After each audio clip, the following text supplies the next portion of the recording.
digamos, una lista de ejercicios, ir agregando ejercicios con base en esos, ir definiendo ejemplos, en fin, ¿no? Eso es lo que vamos a hacer el día de hoy, pero básicamente es un repaso de su álgebra lineal, de espacios vectoriales, sobre los complejos, ¿no? Ese es el repaso, digamos, ¿no? Lo voy a mencionar. Bueno, entonces, en la parte de las notas puse un addendum, que es donde vamos a trabajar el día de hoy, y aquí está, en este addendum, que se llama espacios de Hilbert. Entonces vamos a iniciar. Bueno, primero vamos a recordar que dijimos que teníamos bueno, ya di la definición de producto interior, lo di directamente con el ejemplo de los espacios de funciones de periodo 1, pero déjenme decir nada más algunas cosas generales, digamos. Entonces, CAB, vamos a suponer que ya tenemos CAB, un espacio vectorial,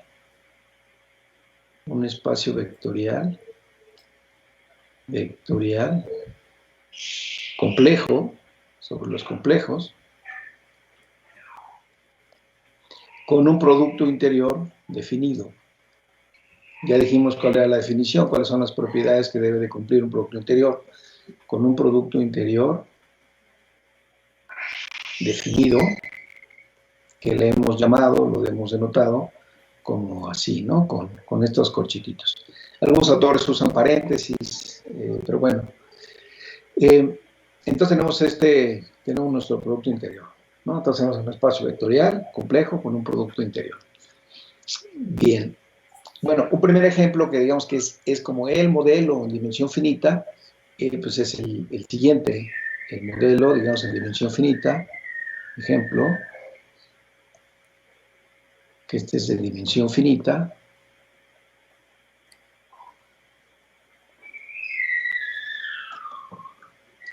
Acuérdense que todo espacio vectorial de dimensión finita, en este caso sobre los complejos, pues es canónicamente isomorfo como espacio vectorial a el espacio vectorial C a la n, ¿no? Entonces, en C a la n, el espacio C a la n, acuérdense que C a la n, pues es por definición C n veces,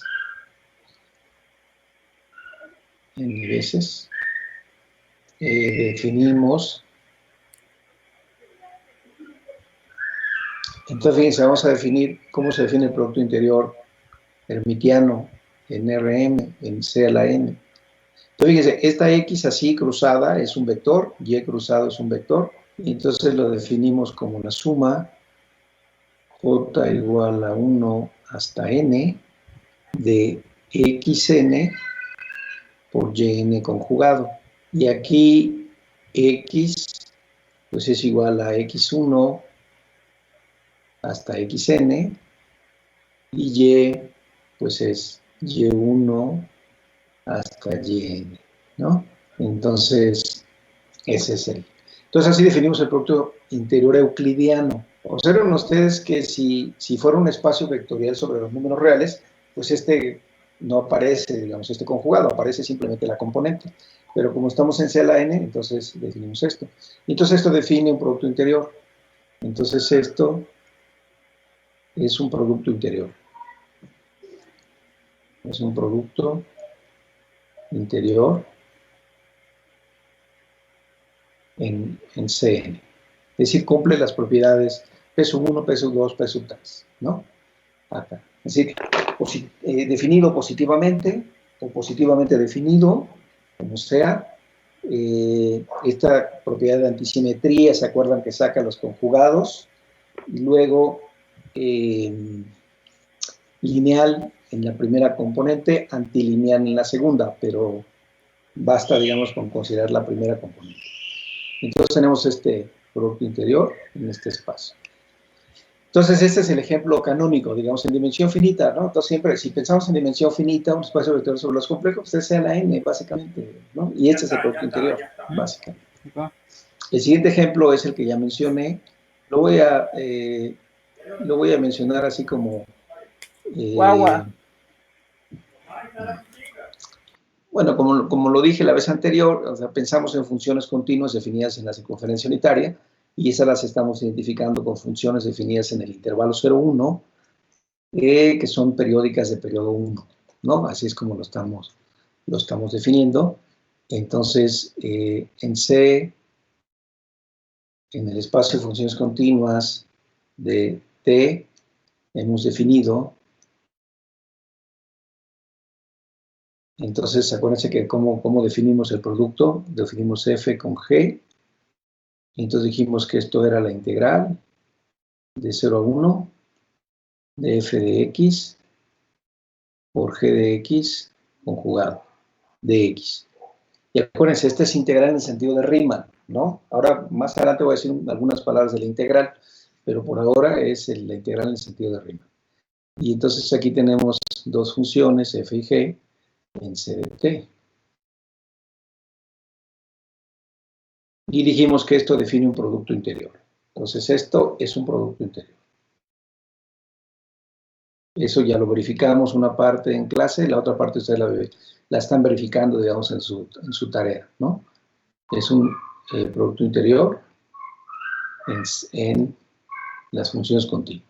Este es el otro ejemplo, digamos, ¿no? Entonces, estos espacios ya son de dimensión infinita. Entonces, en dimensión finita, el prototipo es este que está aquí, sea la n. Dimensión infinita podemos tener muchísimos espacios, este es uno. El siguiente ejemplo es otro importante que vamos a considerar, le voy a llamar así, L2 de n, el espacio que consiste de todas las funciones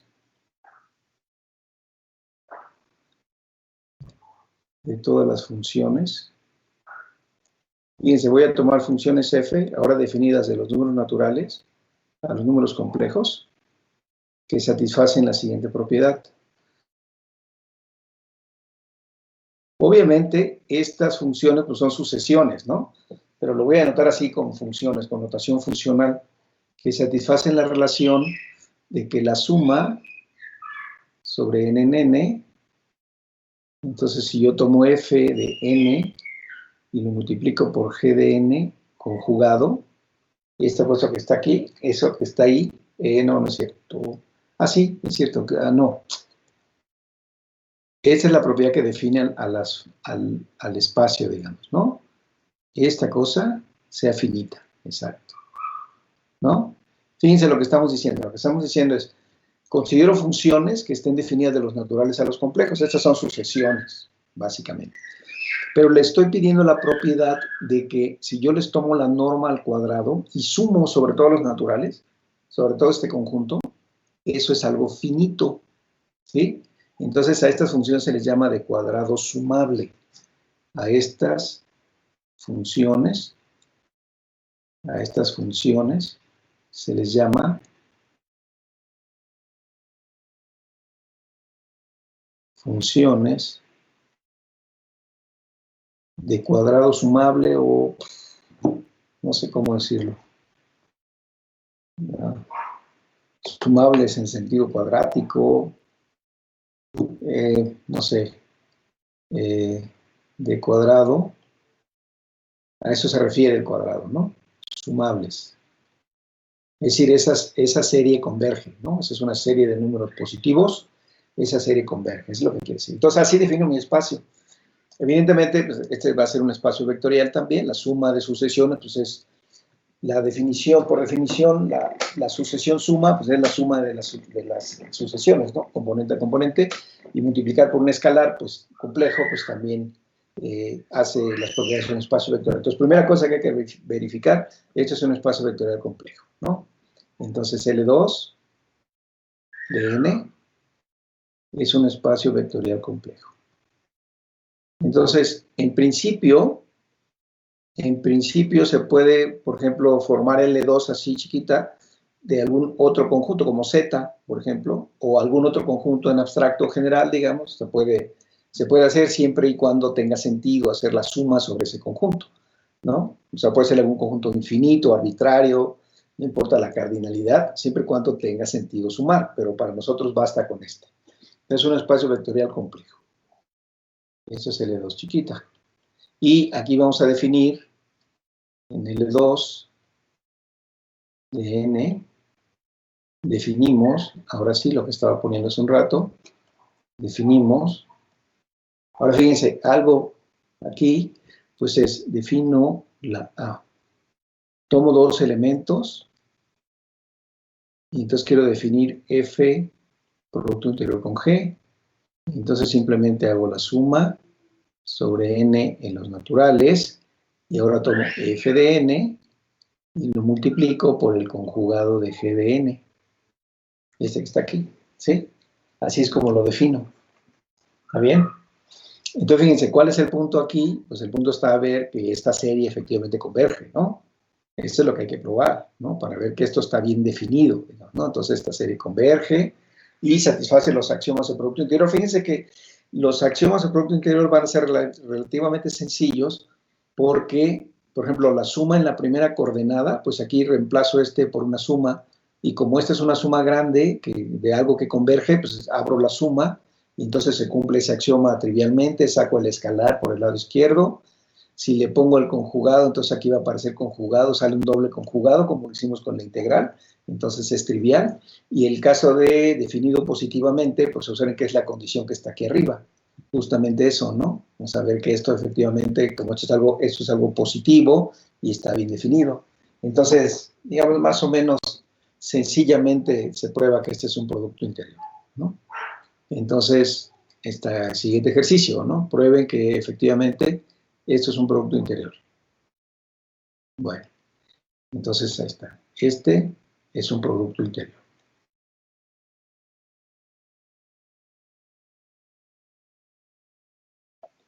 Entonces, en lo sucesivo, para fines de este recuento, digamos, de historias, como no estoy suponiendo que todos estudiaron ya un curso de análisis funcional, entonces por eso es que quiero hacer este resumen, ¿no? Entonces, como no estoy suponiendo, como no necesitamos todo, absolutamente toda la teoría de análisis funcional, no se vayan a ir a ningún libro así de estos famosos Dufour, Schwartz y ese tipo de cosas, ¿no? Que se van a perder ahí en esa maraña. Es más bien como muy, muy concreto, muy aterrizado en el caso. Y yo, en todo caso, yo diría que mejor vayan a su libro favorito de álgebra lineal y estudien todas las propiedades de los espacios vectoriales con productos interiores. Espacios vectoriales complejos con producto interior, eso es lo que hay que realmente estudiar, repasar, recordar. Eso lo estudiaron en un segundo curso de álgebra lineal. Agarren su libro favorito, el que esté más cerca de su corazón, y pónganse a revisar y a repasar. Yo voy a decir algunos elementos. Ahora, los ejemplos que yo estoy poniendo aquí, que son los que van a ser importantes, son de dimensión infinita, no son los que se estudian típicamente en los cursos de álgebra lineal. Pero bueno, esa es una primera diferencia y voy a ir señalando algunas otras. Entonces, el caso de dimensión finita, ya lo despacho, me olvido de él, es C a la n, se acabó, ya está su producto entero. Me voy a olvidar ya de él, digamos, ¿no? Si lo requerimos en algún momento posterior futuro, pues lo mencionamos, lo llamamos, pero los ejemplos que nos interesan son estos dos ejemplos. Este caso, como decía, ya lo probaron en los ejercicios, ya está probado completo que esto es un producto interior, efectivamente, y lo que yo decía es, pues es sencillo verificar primero que es un espacio vectorial complejo sencillo, verificar que es producto interior también es sencillo, ¿no? Nada más hay que ver que esto está bien definido, ¿no? Pero bueno, ahí está, ese es como el ejercicio, digamos, ¿no? Entonces tenemos ese espacio de función. Ahora, cuando tenemos espacios con producto interior, cuando tenemos un espacio con producto interior, una cosa que es muy importante es que este espacio nos permite definir una función norma, ¿no? Entonces ya tenemos en B, déjame ponerle aquí para que se separe bien esto de acá y lo voy a separar también del anterior, como que aquí termina el ejemplo. Aquí está este.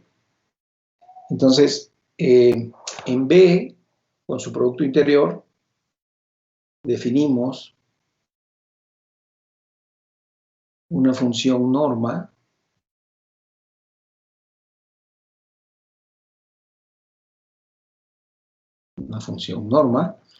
y entonces esto lo denotamos así, y entonces esto esto va de B a los números reales positivos, unión el 0, y entonces tomo un vector B y simplemente lo mando en esta cosa que está acá. Y por definición, pues tomo el producto interior de B con B, que ya dijimos que es definido positivamente, y le saco raíz. Entonces, este es un número positivo, le saco raíz, sigo estando en los números positivos. Entonces, esto está bien definido, digamos, ¿no? Entonces, tenemos una función norma. Y esta función norma satisface los siguientes axiomas. Satisface los siguientes axiomas. El primero, déjenme llamarle N1, y es que, pues, cumple con esta propiedad, ¿no? Que también es definido positivamente, y la norma de B es igual a 0, si solo si B es el vector 0. Eso es por un lado. N2 es multiplicativa, entonces aquí voy a poner B, W en B, y voy a poner lambda en los complejos. Es multiplicativa, si yo tengo la norma de lambda por B, esto es lo mismo que el valor absoluto de lambda por la norma de B. Y satisface la desigualdad del triángulo. Desigualdad del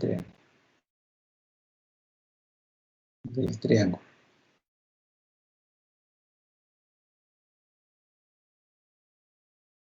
Y entonces, ¿qué dice la desigualdad del triángulo? Pues dice simplemente que la norma de B más W es menor o igual que la norma de B más la norma de W. Eso dice la desigualdad del triángulo, es la de toda la vida, digamos, ¿no? Las primeras propiedades son triviales de demostrar, pues aquí está, miren, por definición, esto es mayor que 0, siempre es la raíz. Si B es 0, pues entonces esto vale 0, y si esto es 0, pues le van al cuadrado, les queda un número positivo, en fin, 0, bla, bla, bla, bla, bla, bla, esto es 0. Con la lambda, pues ya saben que si ustedes ponen lambda en cada componente, en la primera componente sale natural y en la segunda sale conjugado. Y lambda por lambda conjugado, pues es su módulo, ¿no? Y aquí hay una raíz, ¿no? Entonces, no sale, es al cuadrado, pero la raíz y la lambda. Entonces, lo que realmente cuesta trabajo demostrar siempre es la desigualdad del triángulo, ¿sí? Y la desigualdad del triángulo, si ustedes se acuerdan de su curso de cálculo 2 o de su curso de álgebra lineal 2, depende o se deduce, digamos, fácilmente de la famosa desigualdad de Cauchy-Schwarz, ¿no? Entonces vamos a ponerle así, teorema. Repito, esto es álgebra lineal. Cauchy-Schwarz. ¿Qué dice la desigualdad de Cauchy-Schwarz? Dice que si toman ustedes V y W en B, entonces, bueno, B ya es un espacio normado, ¿no? Ya tiene su norma. Tiene el producto interior, tiene su norma. Dice que el producto interior de B con W es menor o igual que la norma de B por la norma de W. ¿Alguien se acuerda de la idea de la demostración geométricamente? Que me diga qué es lo que se hace. Suponemos que W es diferente de 0, por supuesto, ¿no? ¿Alguien se acuerda geométricamente qué es lo que se hace?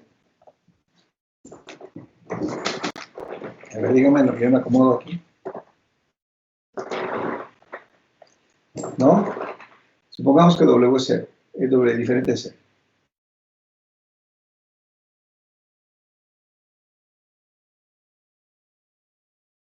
Y tomamos un lambda complejo.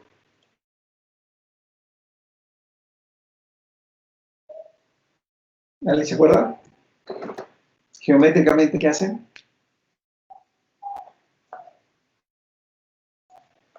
Parte del asunto es que parte de la razón por la que uno no se acuerda nunca de este tipo de cosas es porque como uno siempre lo ve algebraico, analítico, el cálculo, entonces nunca sabe uno qué carajo se está diciendo o haciendo, ¿no? Nunca se sabe.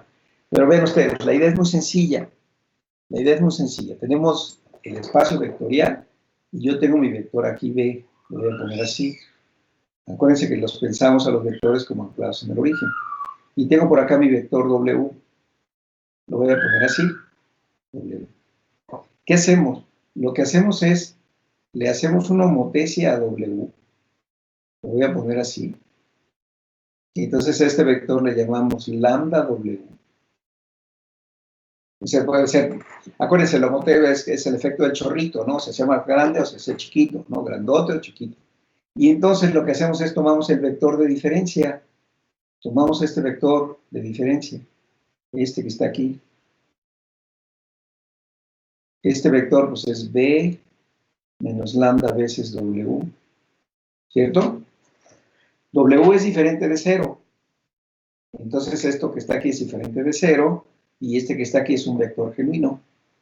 Entonces, toda la demostración de esta desigualdad famosísima, importantísima, que aparece en muchos contextos, ¿no? En el análisis, en el álgebra lineal, en muchos contextos, toda la idea de la demostración es simplemente suponer, bueno, por construcción, la norma de este vector es mayor o igual que 0. O sea, no es el vector 0, ¿no? No es el vector 0. Entonces, y no es B, digamos, no, es genuinamente algo distinto. Entonces, todo el asunto está en si B, si hacemos ¿cómo lo digo? El vector,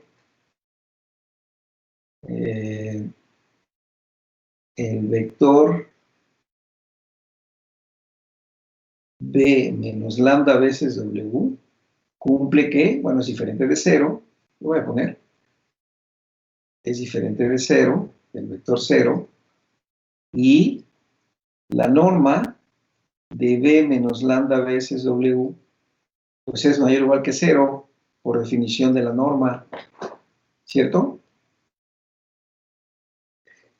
¿Alguien se acuerda qué sigue después de esto?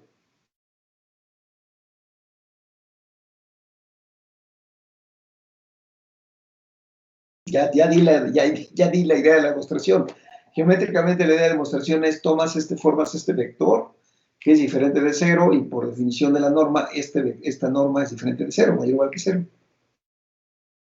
Elevar al cuadrado y después ir desarrollando pues las cuentas utilizando las propiedades del producto. Exacto. Lo demás es trivial. Entonces uno dice, bueno, ¿por qué no te acordabas? ¿Por qué no te acordabas cómo se hacía la demostración? Si es trivial. No, es trivial el cálculo, ¿no? Pero entonces el punto está en que como uno no tiene, como dicen, peregrina idea de qué es lo que está pasando y uno simplemente se arranca a hacer el cálculo, dice, no, sí, pues sí, pero en 2 días ya se te olvidó, ¿no? Entonces aquí, pues ya, lo demás simplemente es seguir el cálculo.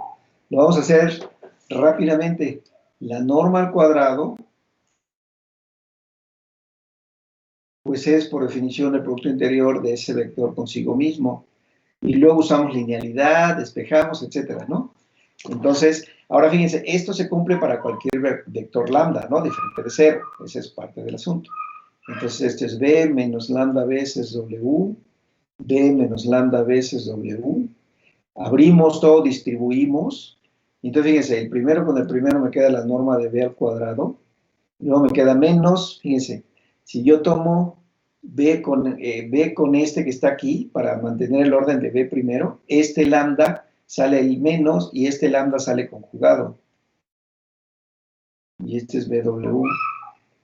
Y luego es este con este, menos el lambda sale bien, y este es W con B. Y luego es el otro, más módulo del lambda al cuadrado por la norma de W al cuadrado. Eso es todo, ¿no? Ahora, esto se cumple para toda lambda. Pues en particular, si hacemos lambda, si hacemos o haciendo lambda, haciendo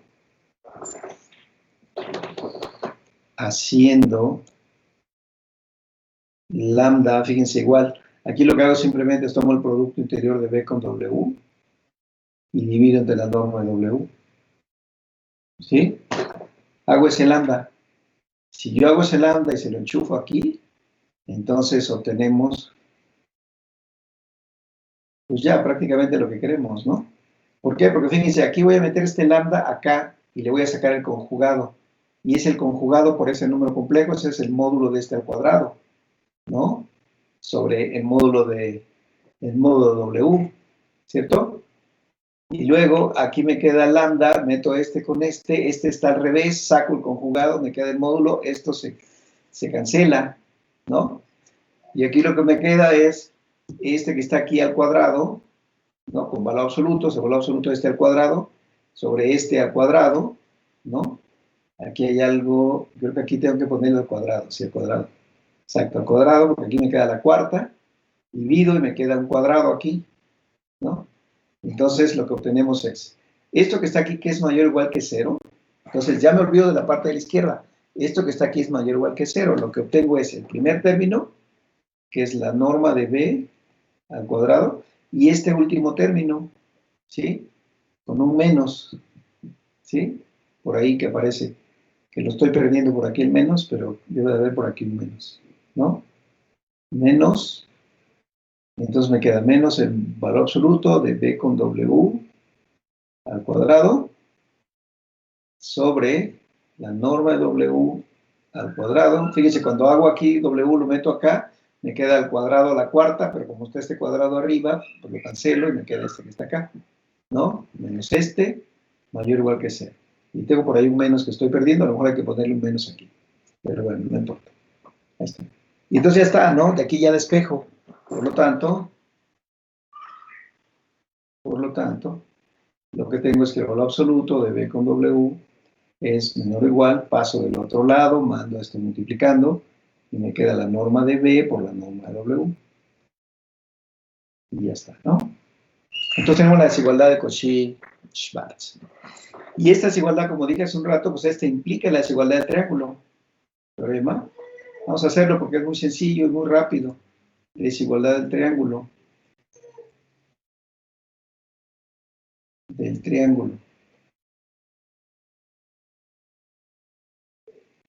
Entonces, fíjense, bueno, lo que dice es que la norma de b más w es menor o igual que la norma de b más la norma de w. Si b y w están en b. Entonces está la desigualdad de triángulo. Voy a usar la desigualdad de Cauchy-Schwarz. Otra vez hago lo mismo, ¿no? Demostración. Tomo este que está aquí al cuadrado. Norma más w al cuadrado. Otra vez, esto por definición del producto interior. B más w. Desarrollo todo este. Entonces, si desarrollo todo eso, me queda norma de b al cuadrado. Ahora aquí me queda un b con w y me queda un w con b, ¿cierto? Más b con w, más este me queda w con b, más el módulo de w al cuadrado. Ahora acuérdense qué pasa con este, pues se vuelve el conjugado de este. Entonces me queda la norma de b al cuadrado más este que está aquí, el valor absoluto de este, más b con w conjugado, más la norma de w. Y luego me acuerdo de la propiedad de los números complejos, que si tengo un número complejo y le sumo su conjugado, ¿eso qué es igual? 2 veces la parte real. 2 veces la parte real de ese valor, ¿no? El valor de este con w. Y la parte real es menor o igual que el valor absoluto, ¿no? Del número, ¿cierto? Entonces esto es menor o igual que el valor absoluto de b cuadrado este más 2 veces el valor absoluto de b con a.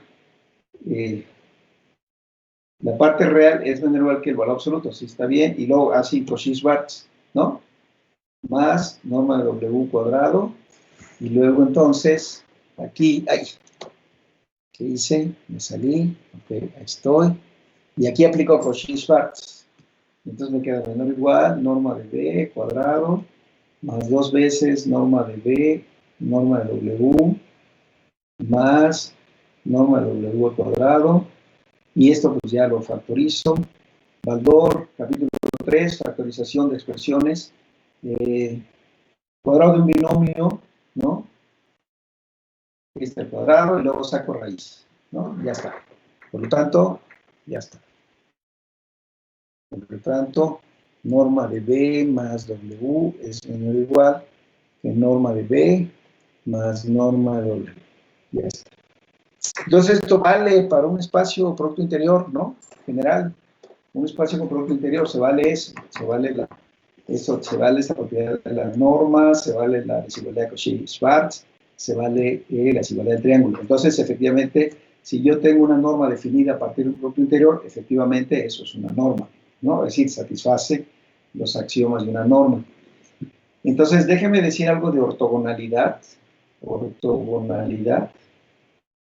Y ya saben, ¿no? Ya saben ustedes cuando tienen un producto interior que decimos que B y W son ortogonales y su producto interior es cero, ¿no?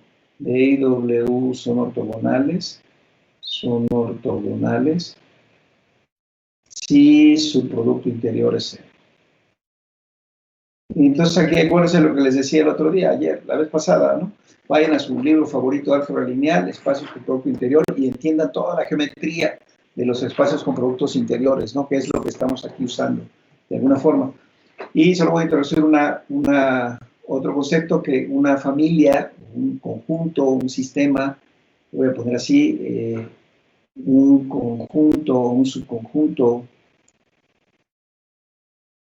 como son espacios típicamente de dimensión infinita, a alguna gente les gusta llamarle sistema, en fin, un subconjunto S en el espacio vectorial con producto interior es ortonormal si ocurre que el producto interior de cualesquiera dos elementos es cero, para cualesquiera dos en S, y el producto interior de uno consigo mismo, como ya tengo la norma, pues entonces la norma de cada elemento es 1, ¿no? Para cada elemento es.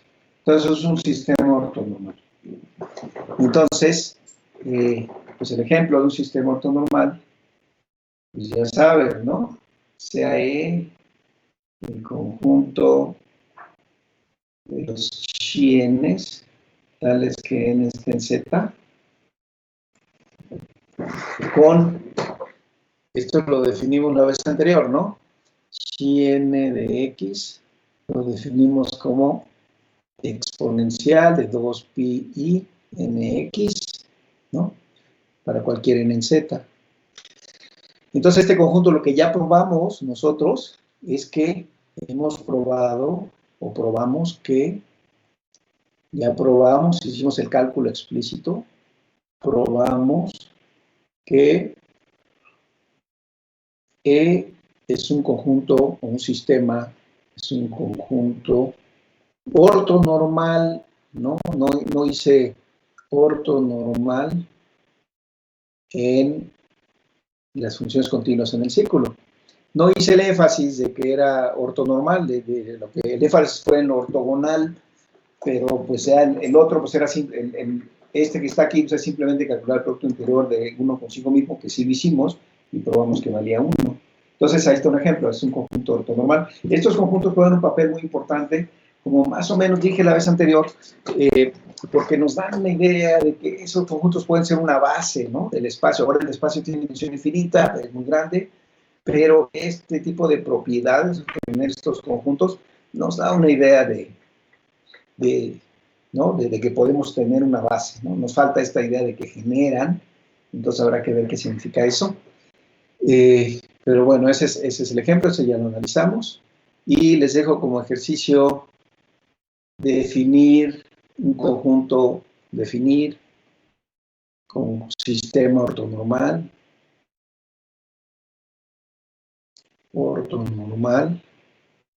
en L2. A ver si se les ocurre. Definir un sistema ortonormal. O sea, hay que definirlo, no es muy complicado, pero hay que pensarle ahí un poquitín. Es sencillo, ¿no? Es un sistema ortonormal. Bueno, entonces lo que decía es, tenemos un espacio, que es un espacio con producto interior, que tiene una norma. Hasta ahí estamos bien. Algunos autores en este contexto les gusta llamar a estos espacios pre-Hilbert.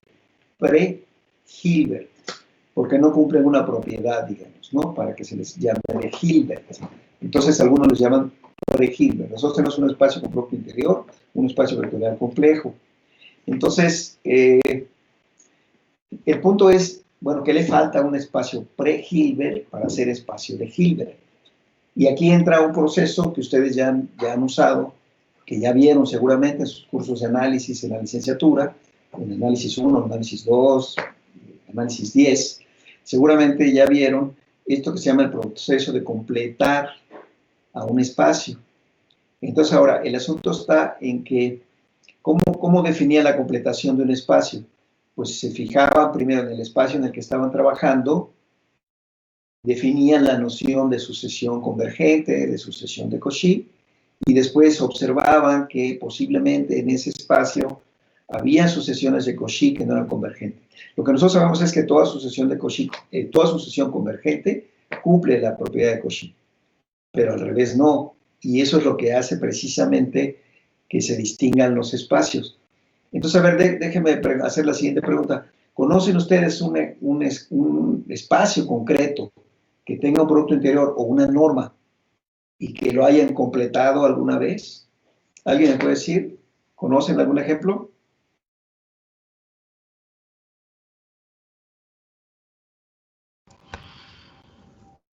Q con el valor absoluto.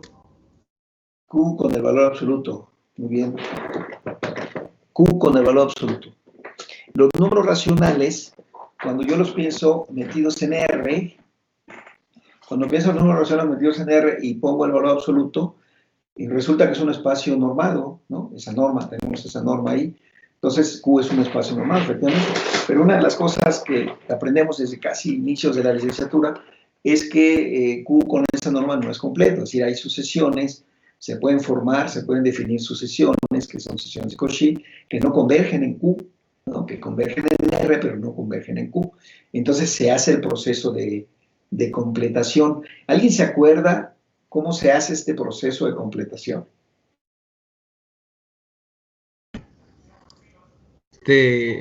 Tienes que agarrar como el espacio de todas las sucesiones de Cauchy y luego haces módulo, una relación de equivalencia, que dos sucesiones están relacionadas y convergen al mismo punto, y tenías que quitar algo más, creo, en esa relación. Creo Claro, que si falta convergen a cero, digamos. Ah, sí, Es sí, una sí. manera general de hacerlo, que es lo mismo, ¿no? Convergen al mismo, entonces la diferencia converge a cero, digamos, ¿no? Es eso. Y entonces, ¿qué es lo que uno obtenía? O sea, tenían su espacio, formaban el conjunto que consiste de todas las posibles sucesiones de Cauchy. Entonces ya se imaginarán que eso es un monstruo, ¿no? Es una cosa inmensa. Dividen por alguna relación conveniente, como esa que ya describió Sergio, entonces dividen por alguna relación conveniente, les queda otro espacio. ¿Qué propiedades tiene ese nuevo espacio?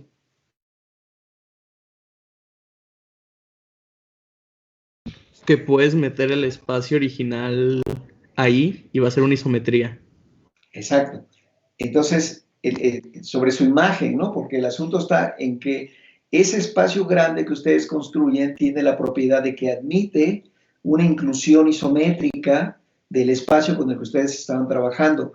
Entonces, de alguna manera, ese espacio con el que ustedes estaban trabajando lo meten en un ambiente más grande, en donde ese espacio que ustedes meten se volvió denso, es algo denso allá adentro, su imagen es densa, ¿no? Y entonces, y es una isometría. Se conserva, digamos, la métrica, la norma que tiene, la conserva. Entonces tienen un espacio más grandote, meten su espacio que les interesa, resulta que su imagen es densa y extienden la métrica o extienden la norma. Entonces ya lo tienen metido en un espacio más grandote, digamos, ¿no? Que ya ahora sí es completo. En el nuevo espacio, todas las sucesiones de Cauchy convergen, porque así se construye el espacio. Esa es la construcción. Voy a dar algunos pasos en la construcción de eso la siguiente vez, no ahora, pero nada más quería como recordar, ¿no? Ya es una construcción muy conocida, ya todos la saben, la conocen muy bien de la licenciatura, lo hicieron seguramente con varios ejemplos, en particular lo hicieron con Q, ¿no? Con los racionales y el valor absoluto, usual, y entonces se hace, digamos, el proceso de la completación. Entonces, bueno, eso es lo que se hace, digamos. Y además tiene una propiedad universal, estas completaciones tienen una propiedad universal. ¿Alguien sabe, se acuerda? ¿Qué es la propiedad universal de estas completaciones? Que si tienes dos completaciones, Sí, van a ser isométricas esas dos y va a conmutar como el diagrama con las inclusiones, ¿no? exactamente. Entonces tienen su espacio grande. Tienen una inclusión aquí. Si tuvieran otra, lo voy a poner acá abajo, Entonces tienen una inclusión así, ¿no? Hacia abajo, del mismo espacio. Entonces lo que dice es que hay una flecha de arriba hacia abajo, en alguna dirección. De todas maneras, eso es una isometría, ¿no? Es una aplicación que conserva las distancias, digamos, ¿no? Que conserva la métrica, ¿no? La norma, etcétera, ¿no? Entonces es la propiedad universal de las completaciones, ¿no? Entonces ese es el proceso, ¿no? El proceso así en general. Como les decía, la siguiente vez yo voy a decir un poco unas palabras en cuanto a cómo se hacen espacios de Hilbert, que esencialmente es eso, pero voy a comentar algunas cosas ahí en particular, porque los espacios de Hilbert tienen ciertas propiedades especiales que los hacen muy útiles y muy, muy cómodos para trabajar, ¿no? Entonces eso lo voy a comentar la siguiente vez. Bueno, lo que ahora quiero hacer, entonces ahora sí nos pasamos ya a nuestro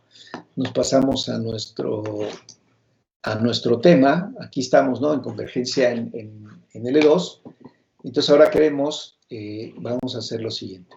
Aquí en L2, déjenme ver aquí. Ok.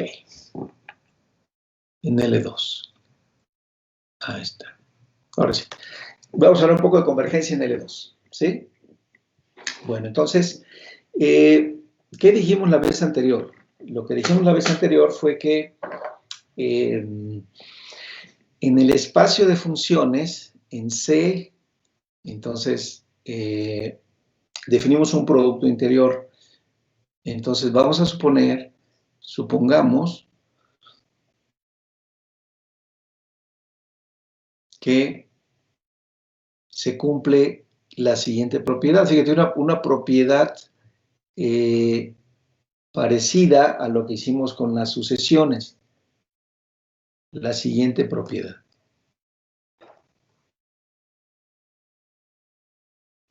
Si yo tomo dos elementos, o sea que si tomo la integral de 0 a 1 y tomo el valor absoluto de f de x al cuadrado de x, esto es finito para cualquier x, para cualquier f.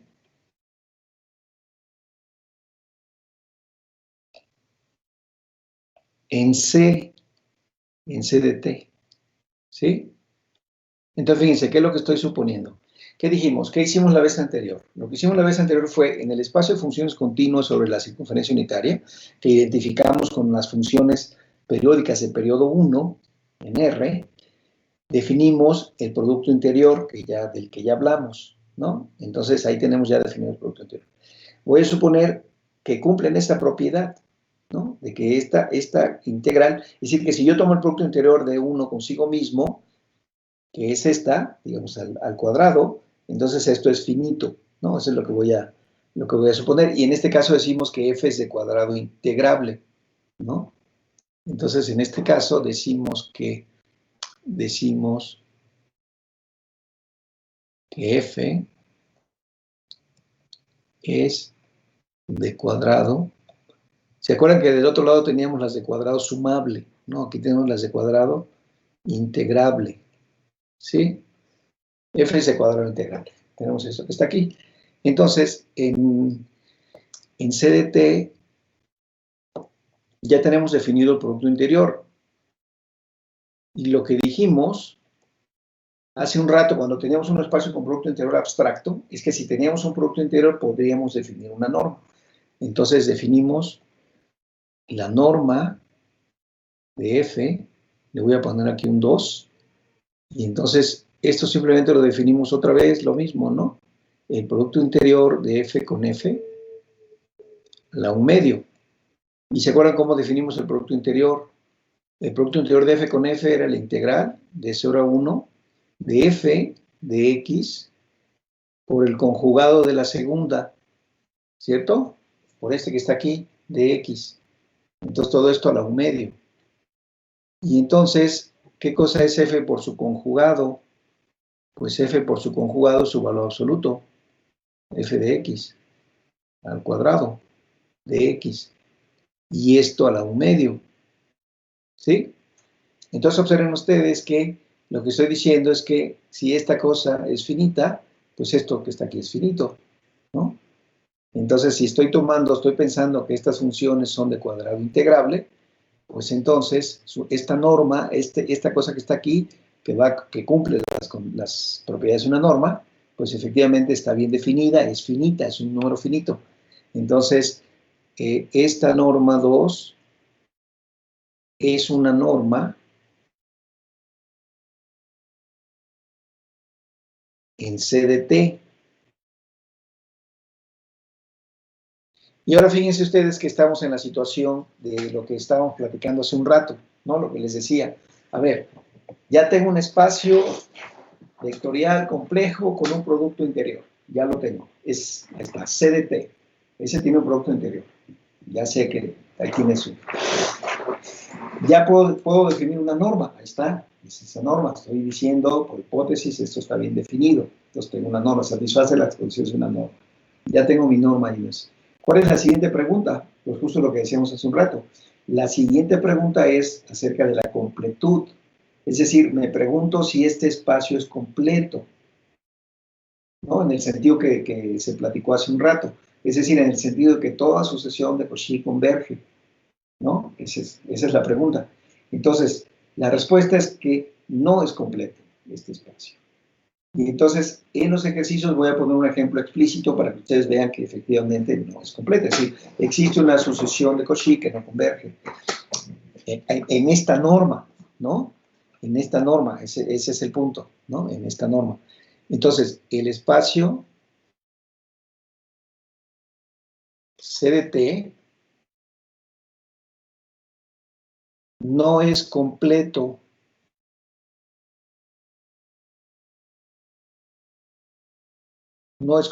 con respecto a la norma, a esta norma.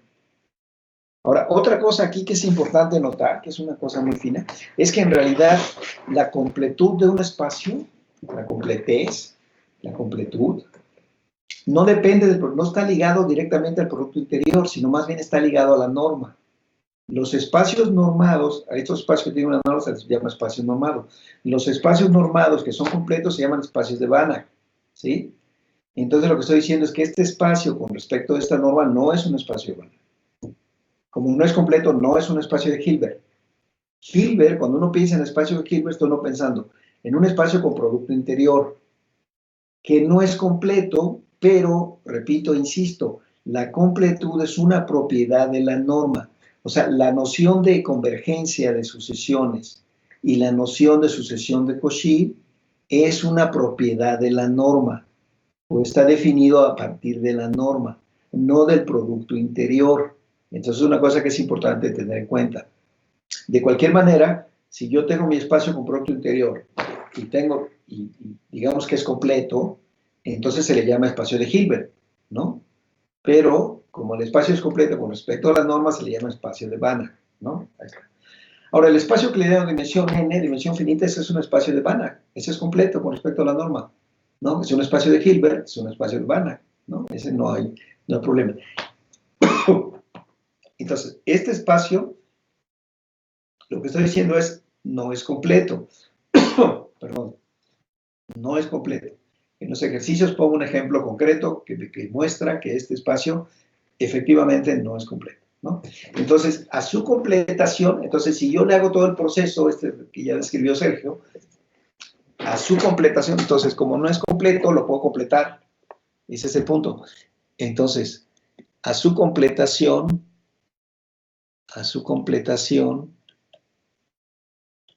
la denotaremos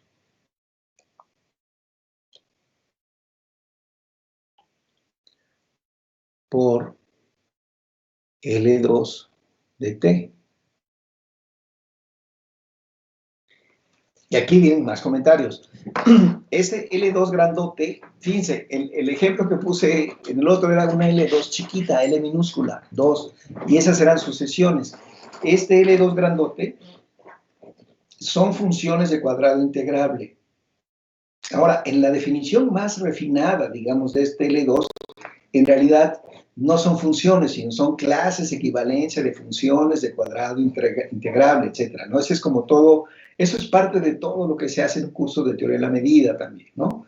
Utilizando ya una medida conveniente y por lo tanto otra integral, otra noción de integral. Entonces se hace la descripción de estos espacios, ¿no? Yo lo que estoy usando es la integral de Riemann. Ojo, y eso es muy importante para que no se asusten y vayan a pensar que no sé qué, que integral abstracta. No, no, no, no, es la integral de Riemann. Estamos pensando en la integral de Riemann.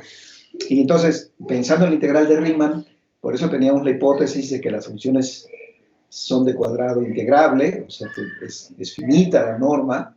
Y entonces, lo que dice el comentario es, bueno, este espacio no es completo, pero existe un mecanismo bien establecido que me permite completar un espacio.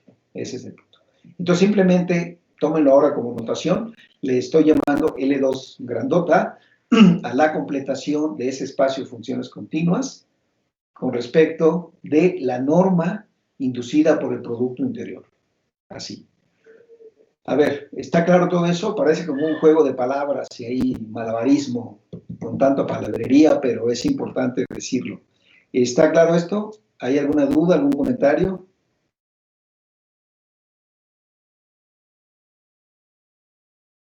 ¿No? ¿Todo bien? Bueno, perfecto. Entonces ahora sí vamos ya, ahora sí de lleno a lo que nos interesa. Voy a seguir trabajando con las funciones continuas en la circunferencia. O sea, aquí está L2, es su completación, es un espacio más grande, pero el espacio de funciones continuas es algo denso ahí adentro. Entonces puedo seguir trabajando, digamos, con las funciones continuas, ¿no? Bueno, entonces vamos a definir, ahora sí vamos a entrar ya de lleno, digamos, en lo que nos interesa. Bueno, entonces, voy a tomar una función f, sea f, una función continua. Voy a estar haciendo el énfasis de que ese cuadrado integrable, aunque escriba más, de cuadrado integrable, pero vale la pena, y así no me estoy metiendo con L2, ¿no? ¿Sí ven cuál es el punto, no? O sea, me sigo como restringiendo a las funciones continuas, digamos, es como suficiente, no me estoy metiendo hasta L2, no me estoy yendo hasta L2, y solamente me estoy fijando en eso, ¿no? Entonces tengo f, función continua y cuadrado integrable, ¿no? Y entonces vamos a definimos el enésimo, esto sí ya es lo que nos compete, ¿no? En este curso. Coeficiente de Fourier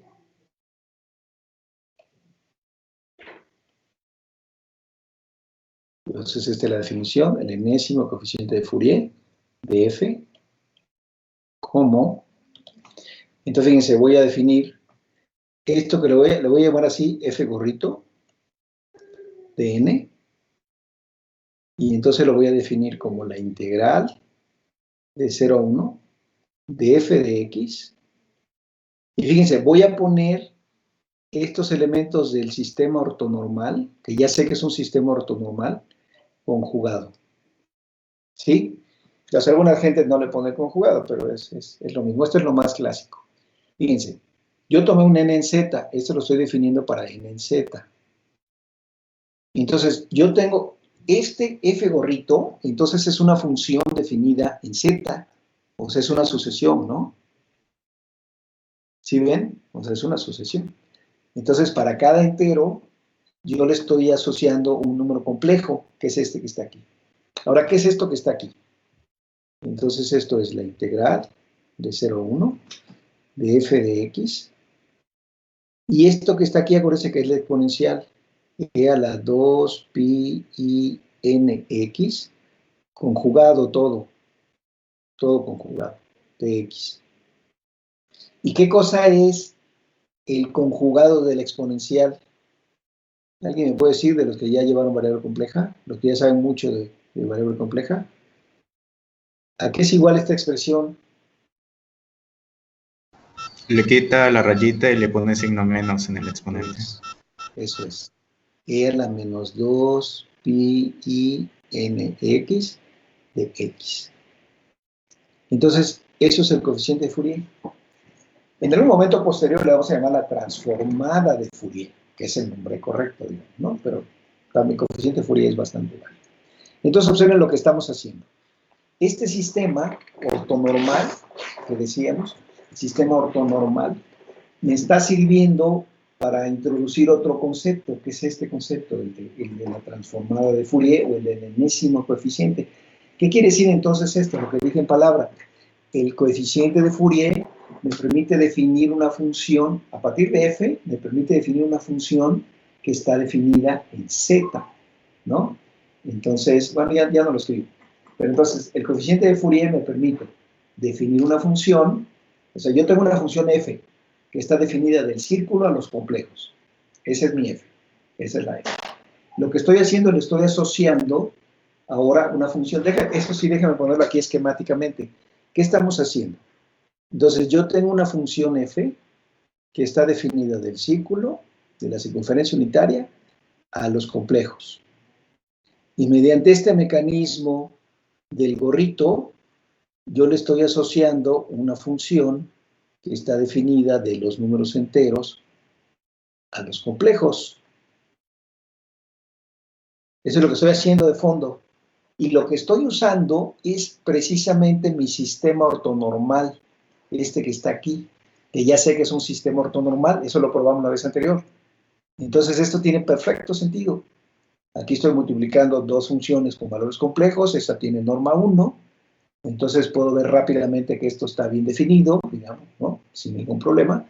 Pero lo que estoy haciendo de fondo es esto, ¿no? Y esto lo comento y lo insisto porque normalmente los autores nunca lo dicen, ¿no? Nunca lo dicen, y es una cosa que es muy importante, es central.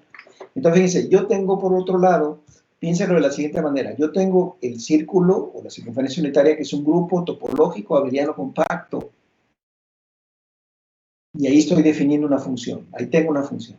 Y con este mecanismo del gorrito, yo estoy definiendo una función en Z, que es un grupo topológico discreto.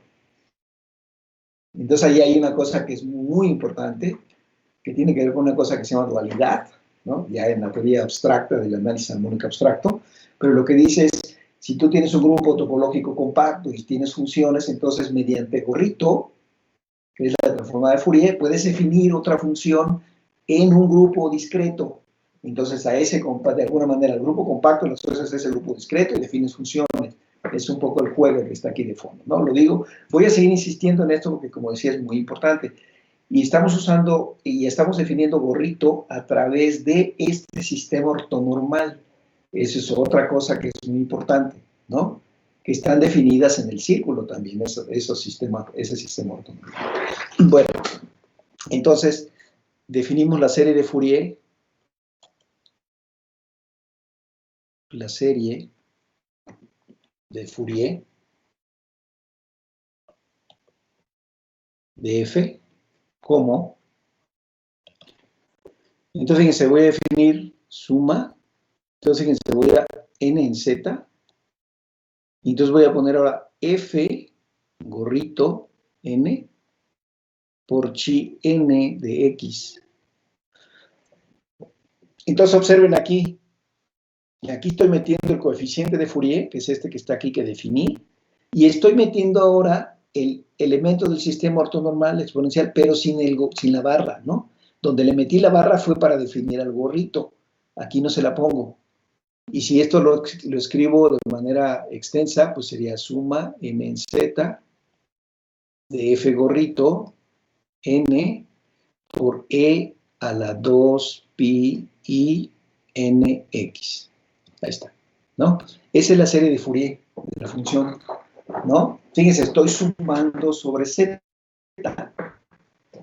Estoy sumando sobre z. Estos términos que están aquí me determinan una sucesión para cada n, yo tengo un número complejo. Y estas son las funciones, ¿no? Entonces es como decir, estas funciones acompañan a, estos coeficientes acompañan a estas funciones, ¿sí? Y observen ustedes, ¿me siguen escuchando? ¿Sí? Sí, díganos. Sí, sí. Ah, muy bien, es que me mandó un mensaje aquí que hay está mala conexión a la red, que está defectuosa, pero bueno, no importa. Entonces tenemos esto, ¿no? Esta es la serie y la suma parcial o la enésima, lo voy a poner así con mayúscula, la enésima suma parcial es Sn Vamos a ponerle de X, o de F, ¿va? De F. Mejor, Sn de F, menos, es igual a la suma n igual a menos n hasta n de estos términos, ¿no? De F gorrito, de n, voy a usar esta notación, es lo mismo, chi n de X. Esa es la enésima suma parcial, fíjense, esta suma, estas dos sumas son iguales, ¿no? Entonces, esta suma, pues está sumando sobre toda n, ¿cierto? Para toda n. Entonces, n 0, 1, 2, etcétera, ¿no? Entonces, estoy tomando negativo y positivo, digamos, va simétrico el asunto con respecto al origen. Entonces, tomo la enésima suma parcial, es como truncarla toda la serie, la trunco desde menos n mayúscula a n mayúscula, ¿no? Ese es el. Y un primer resultado, una primera proposición, es el siguiente. Le vamos a poner proposición. Si yo calculo la norma de F menos Sn de F, la norma 2, esto es lo mismo que la norma de F al cuadrado, 2 menos la norma menos la suma n en z de F gorrito n, valor absoluto, al cuadrado. ¿Sí? A ver, ¿alguien ve algo en esta expresión? ¿Alguien me puede decir algo de esta expresión? Aquí posiblemente lo voy a poner un cuadrado.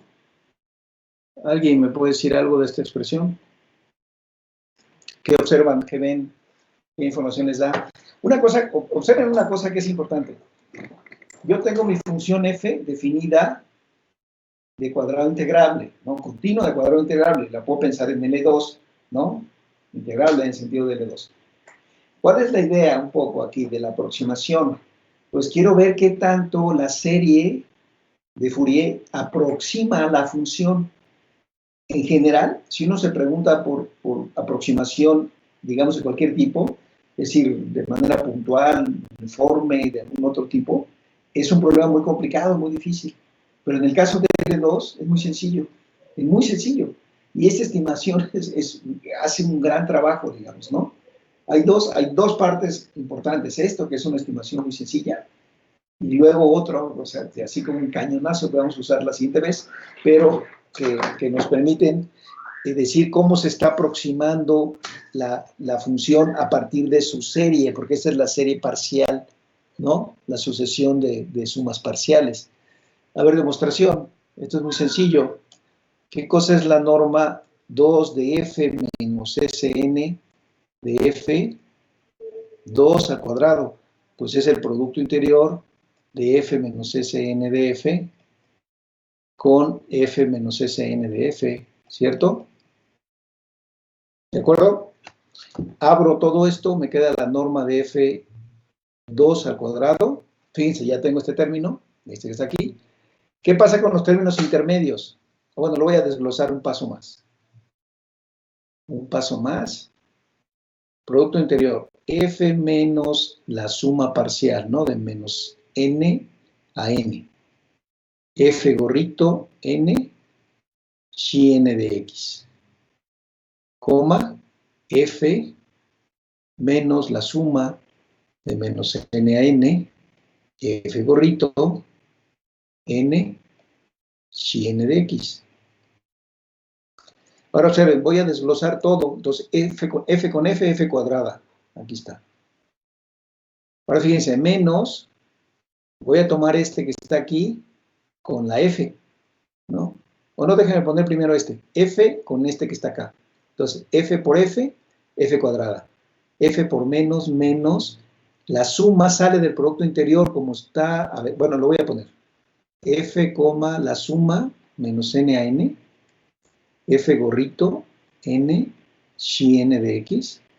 Este sería el otro término. Luego, este con este menos. Lo voy a poner acá abajo. Este menos. Esta suma sería la suma de menos n a n, f gorrito n, chi n de x, coma f. y luego este con este. Entonces, fíjense, este con este que está aquí, la suma, pues ya nada más me queda la suma, como está en la segunda componente, a ver, voy a poner el paso adicional para que quede más claro. Entonces, este con este es más, entonces ahora me queda la suma de menos n a n, f gorrito n, chi n de x, la suma de menos n a n, f gorrito n, chi n de x. ¿Sí está claro? Entonces abrí todos los términos, ¿no? F con F, F cuadrada, F con este que está aquí es F con la suma, esta suma con F es menos la suma con F, y luego esta suma con esta es más la suma con la suma. Ahora fíjense, ¿qué pasa con este término? Fíjense, este término que está aquí, van a salir, la suma sale, pero sale con conjugado, y el conjugado de la suma es la suma de los conjugados, entonces este sale con conjugado, me queda este término, ¿sí? ¿Está bien? Ahí me queda, entonces lo voy a poner, menos, me queda la suma, con los conjugados me queda fn gorrito al cuadrado, y me queda me queda el producto interior de f con chi n. Ahí está, es este, ¿no? Ya le quité la x, como para simplificar un poco el asunto. Entonces, ya me quedó este. Ahora menos, ahora aquí saco la suma, y aquí sale... a ver, aquí la suma salió con conjugado, pero ya me estoy adelantando. A ver, no hay que acelerarse. Este término que sale aquí salen con conjugados. F gorrito de n conjugado. Así, son los conjugados. Y luego aquí me queda este, ¿no? Y luego este menos que está aquí, entonces estos están en la primera coordenada, salen con menos la suma de f gorrito n. Pero ahora fíjense que me queda chi n con f. Y luego me queda este que está aquí, este sale con el conjugado, este sale como f, me queda ahora sí la suma de menos n a n del valor absoluto de f gorrito n módulo cuadrado. Y me queda chi n con chi n, ¿no? Entonces fíjense, ya está, ¿no? Ahí está, este con este. Entonces fíjense, este se voltea, este que está aquí se voltea. Aquí hay algo que me está fallando, que no sé, porque quiero tener esto al final, ¿no? Quiero tener esto al final. Entonces este debería venir con un menos, debería venir con un menos. A ver, ¿dónde está el error? Rápido. F con F, F cuadrada, aquí está esto, ¿no? F menos la suma, F cuadrada, y luego es F con este, me queda menos, es ese que está aquí, y luego me queda este con este, me queda menos, y luego este me está quedando más, aquí hay algo raro, a ver, vamos a seguir. Entonces, ¿qué pasa aquí? Este que está aquí es el conjugado de este, ¿no? O este que está aquí es el conjugado de este. Entonces, ¿qué? ¿Qué es lo que está pasando? A ver, ayúdenme con ese cálculo. A ver, ahí está. Vamos a ver. Otra vez. Entonces queremos probar esto, ¿no? Ahí está. Ya, es por andar haciéndolo rápido. A ver, despacito. A ver, analicen el cálculo. Por favor. Analicen el cálculo y a ver, díganme.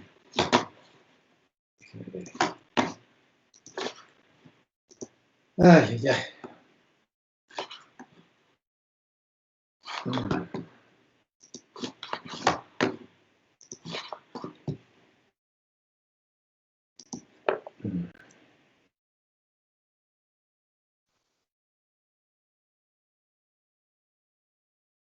A ver, ¿alguien encontró ahí qué está pasando?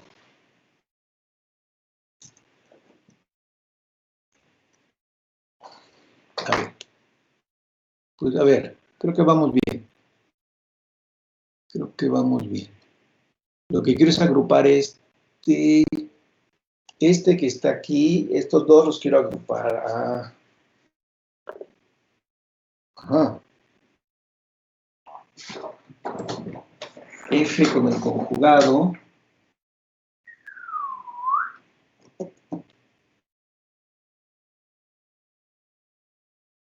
Ah, no, ya, sí, ya. Okay. Sí, no. A ver, espera. Fíjense, tengo este conjugado con este que está acá. ¿Qué cosa sería lo que hicimos, el cálculo que hicimos la vez pasada? ¿Qué cosa es el producto interior de este con el elemento chi-n, con las exponenciales? ¿Se acuerdan que hicimos el cálculo? O sea, esto debe de ser, por definición, esto que está aquí es por definición el coeficiente de Fourier. Aquí está, miren. Es esto que está aquí. Eso es el enésimo coeficiente de Fourier. Es el producto interior, fíjense, es el producto interior de F con el conjugado de este. ¿Sí? Entonces, fíjense, aquí, lo voy a hacer aquí mismo sobre la marcha. Este que está aquí es el enésimo coeficiente de Fourier. Por este conjugado me queda módulo cuadrado. Y este que está aquí abajo es el enésimo coeficiente de Fourier, pero ahora al revés. A ver, ¿lo pongo? Esto es norma de F al cuadrado. Esto que estoy diciendo aquí es menos la suma de menos n a n de este que está aquí, F gorrito n conjugado. Este que está aquí es el enésimo coeficiente de Fourier. O sea, este es F gorrito n. Y aquí pasa que este que está aquí es el conjugado, menos la suma de menos n a n de F gorrito de n por este que está aquí, que ahora es F gorrito de n conjugado, más este que está aquí, más la suma de menos n a n del valor absoluto de F gorrito de n al cuadrado, y xi con xi es 1, entonces esto es 1. Entonces fíjense, este que está aquí y este que está aquí son iguales, porque este es el módulo cuadrado, este es el módulo cuadrado, y este se anula con este. Entonces este se anula con este y me queda esto, está aquí. Norma de F cuadrado menos la suma de menos n a n del módulo de F gorrito de n al cuadrado. Ahí está ya. Ahí está ya, justo a tiempo. Salimos airosos del cálculo. Ahí está. Entonces lo que estamos diciendo es cómo aproxima este en la norma 2, pues se está aproximando como esta diferencia. Entonces fíjense, este número que está aquí es mayor o igual que 0. Entonces lo que acabamos de concluir es este teorema que se llama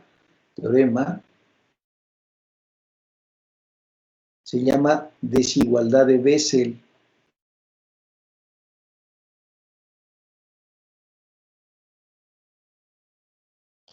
Bessel era amigo de Gauss, por cierto. Lo que dice es que esto es mayor o igual que 0. Lo que dice es que la suma de menos n a n de F gorrito, valor absoluto n al cuadrado es menor o igual que esta norma. Aquí es la norma 2.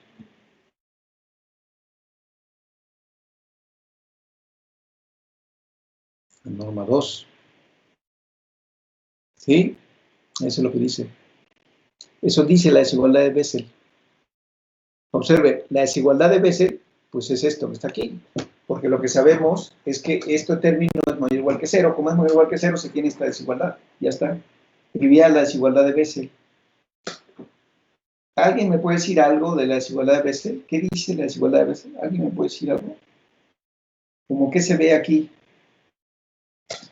¿Cómo qué se ve aquí en estas relaciones? Ah, pero por cierto, aquí falta un paso más. Aquí ya no es solo de menos n a n, sino es de menos infinito a infinito. Perdón. Eso es un paso más. Si hay un pasito, lo que tenemos es esto es para toda n, y luego hay que hacer n tender a infinito, entonces ya se cumple la situación. Bueno, ahí está. Fíjense, esta expresión que tengo aquí, le voy a poner así, observación. ¿Qué escribí hace un rato cuando hicimos el análisis con el espacio de Hilbert? ¿Se acuerdan? Escribí algo así, miren. Y esto es igual a la suma sobre n en z del valor absoluto de F gorrito de n al cuadrado. ¿Alguien le dice algo a estas relaciones? O sea, esta suma es esta que está aquí. ¿Se acuerdan cuando hicimos el repaso con espacios de Hilbert? ¿Qué era esta suma? ¿Alguien se acuerda? ¿Qué sabíamos de esta suma?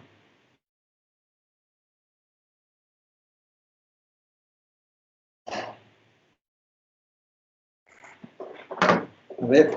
Que era finita. Que era finita, exactamente. Cuando hablamos de L2 de N, dijimos que eran sucesiones, ¿cierto? Sucesiones. Entonces, y cuando definimos L2 de N, dijimos que se definía como el conjunto de todas las sucesiones de tal manera que esa suma era finita. O sea, eran funciones, sucesiones de cuadrado sumable. Y lo que nosotros tenemos en la desigualdad de Bessel es, por un lado, tenemos esas funciones de cuadrado sumable o sucesiones, y del lado derecho tenemos funciones de cuadrado integrable. ¿Sí ven el punto? O sea, por el lado izquierdo, en la desigualdad de Bessel tenemos sucesiones, y esta condición que se parece como a una norma en el espacio de sucesiones, ¿no? Eso se parece a una norma en el espacio de sucesiones. Y del lado derecho tenemos la norma que acabamos de definir, la norma L2, en el espacio de funciones. Entonces, de alguna manera, lo que estamos diciendo es, la transformada de Fourier me permite asociar a una función de cuadrado integrable una función, una sucesión de funciones de cuadrado sumable, ¿no? Como la norma es finita, pues entonces de ahí podemos concluir que aquella es finita. Entonces esta sucesión que está ahí de las F's gorritos, eso está en algo, es algo que está en L2 chiquito, ¿no? L2 chiquito, ¿sí? Esto es lo que estamos diciendo. ¿Sí? ¿Está bien? Entonces, bueno, ahí está, ahí vamos. ¿Sí? Entonces, bueno, resumen de esta parte. ¿Cuál es el resumen? El resumen es, la transformada de Fourier nos está permitiendo pasar de alguna manera del espacio L2, del espacio de Hilbert, de las funciones de cuadrado integrable, que es la completación de las funciones continuas de cuadrado integrable, nos está permitiendo pasar al espacio de sucesiones de cuadrado sumable, que también es un espacio de Hilbert. ¿Sí? Entonces tenemos dos espacios de Hilbert que se están relacionando vía la transformada de Fourier. Ese es el punto. Ese es el punto. La transformada de Fourier nos está permitiendo pasar de un espacio de funciones al otro espacio de funciones, del L2 grande al L2 pequeño. Eso es lo que estamos diciendo ahora, ¿no? O sea, la desigualdad a veces de alguna manera me dice como L2, que ya sabemos que es finita, entonces esa sucesión de transformar de coeficientes de Fourier, esa sucesión es de cuadrado sumable. Entonces estamos de alguna manera pasando al espacio de sucesión, ¿no? Entonces ahí está haciendo algo, esta aplicación, digamos, de tomar el coeficiente de Fourier o de tomar la transformada de Fourier, está haciendo algo, ¿no? Me está permitiendo pasar de una a la otra. Y la desigualdad de Bessel me permite relacionar esas dos normas, ¿no? No la definí así, la norma de dos chiquita, pero es obvio que esa es la definición, ¿no? Esa es la definición de la norma L2 chiquita, ¿no? Así. Entonces así es como las puedo comparar, ¿no? Bueno, no sé, justo terminamos a tiempo. ¿Hay preguntas, dudas, comentarios, quejas? Pues si acaso pregunto, ¿este viernes va a ser la sesión de problemas? Sí, este viernes hacemos la primera sesión de ejercicios. Entonces, en la discusión de ejercicios hay pocos ejercicios, algunos tienen incisos, pero sí me interesa que los discutamos, ¿no? Que todos que participen y que los discutamos. Y yo quería agregar como estos ejercicios, ¿no? De estos de las completaciones y esto, pero me parece que es como demasiado, ¿no? Entonces, no lo voy a dejar para ahora, lo vamos a dejar para la siguiente vez. ¿Alguien más? ¿Alguien quería comentar algo?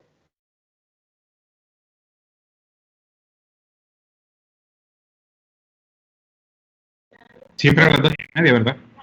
¿Cómo? La sesión de ejercicios siempre a las 2:30. 2:30 el viernes, sí. Sí, Ok, en el mismo horario de la clase. ¿Algo más?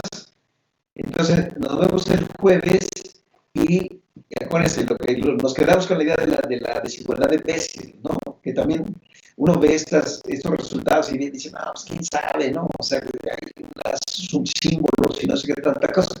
Pero si lo piensa uno así, dices, lo que está haciendo la desigualdad de Bessel es que se está comparando la norma en el espacio de funciones sumables, la norma 2, o la norma en L2, en el espacio de funciones sumables, con la norma en L2, en el espacio de lo que se está, digamos, comparando la desigualdad de Bessel, y ahí por gracia, ¿no? de la igualdad de Bessel. Entonces, ahora la gran pregunta es, ¿cuándo esas dos son iguales? ¿Cuándo esa desigualdad que está ahí, la desigualdad de Bessel, cuándo en realidad es una igualdad? Esa es la gran pregunta, ¿no? Y la respuesta es altamente no trivial, la vamos a ver el jueves, pero esa es la respuesta exactamente no trivial. Pero quien nos está permitiendo hacer eso es la transformada de Fourier, ese es el punto. La transformada de Fourier es la que nos permite hacer eso, esa es la idea, digamos, ¿no? Bueno, muy bien, excelente, pásenla bien, disfruten esta tarde y nos vemos el jueves. hasta el jueves.